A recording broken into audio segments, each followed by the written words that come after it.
Minsan ang pag-ibig ay hindi pa rin sapat.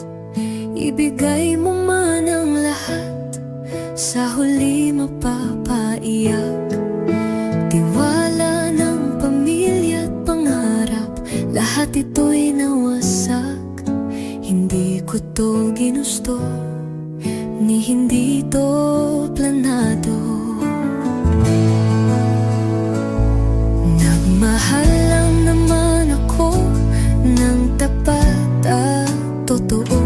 Akala ko'y langit ang dulo, yun pala'y isang delubyo.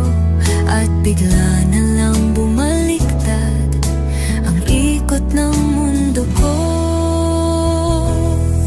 Hindi ito nagkataon, ito'y aking kapalaran.